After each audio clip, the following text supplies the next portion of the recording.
Hi friends, welcome. Tarun television நேயர்கள் அனைவருக்கும் இனிய புத்தாண்டு நல்வாழ்த்துக்கள். பாரதி கண்ணம்மா புது பிரமோ வந்தாச்சுங்க. கண்ணம்மா மனசுல இடம் பிடிக்கிறதுக்காக பாரதி ஒரு விஷயமா பண்ணிட்டு இருக்கிறாரு. கண்ணம்மா ஆல்ரெடி பாரதிட்ட சொல்லியிருக்கிறாங்க, ஒரு நாள் ஃபுல்லா நான் உங்களை நினைக்காம இருந்தேன்னா நீங்க இந்த ஊரை விட்டு போயிடணும், என்னை தொந்தரவு பண்ணக்கூடாது அப்படின்னு சொல்லியிருந்திருப்பாங்க. அந்த சவாலையும் கண்டிப்பா பாரதி தான் ஜெயிக்க போறாரு.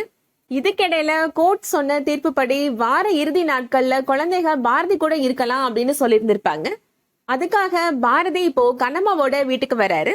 மிஸ்ஸஸ் கண்ணம்மா பாரதி அப்படின்னு கூப்பிடுறாரு. வீக்கெண்ட் வந்தாச்சு, குழந்தைகளை என் கூட கூட்டிட்டு போலான்னு வந்தேன் அப்படின்னு பாரதி சொல்றாரு. ஆனா கண்ணம்மா ரொம்ப திமிரா சொல்றாங்க, குழந்தைகளும் அவங்க கூட வர்றதுக்கு விருப்பப்பட மாட்டாங்க அப்படின்னு சொல்றாங்க. பாரதி சொல்றாரு, அதெல்லாம் நீ சொல்லக்கூடாது, குழந்தைங்க சொல்லட்டும் அப்படின்னு சொல்றாரு. ஹேமாவும் பாரதிட்ட சொல்றாங்க, நான் உங்க கூட எல்லாம் வரமாட்டேன், இங்க இருந்து போங்க அப்படின்னு சொல்றாங்க. பாரதி இப்போ கண்ணம்மாட்ட சொல்றாரு, லட்சுமி என்ன சொல்றான்றதையும் நான் கேட்டுட்டு போறேன் அப்படின்னு சொல்றாரு. அவளும் அதே தான் சொல்லுவான் அப்படின்னு கண்ணம்மா ரொம்ப திமிரா சொல்றாங்க. கொஞ்சம் அங்க பாருங்க அப்படின்னு சொல்றாரு பாரதி.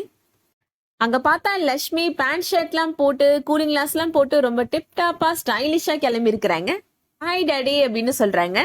பாரதி கூட ரொம்ப ஜாலியா இப்போ லட்சுமி கிளம்பி போறாங்க. பார்த்த உடனே இப்போ ஹேமாவுக்குமே ரொம்ப கஷ்டமா தான் இருக்கு. கதை போர் அடிக்காம இனிமேல் என்டர்டைன்மெண்டா தான் கொண்டு போக போறாங்க. இந்த வீடியோ உங்களுக்கு பிடிச்சிருந்துச்சுன்னா லைக் பண்ணிக்கோங்க. சீரியல் அப்டேட்ஸ்க்கு நம்ம சேனலை சப்ஸ்கிரைப் பண்ணிக்கோங்க. தேங்க்ஸ் ஃபார் வாட்சிங்.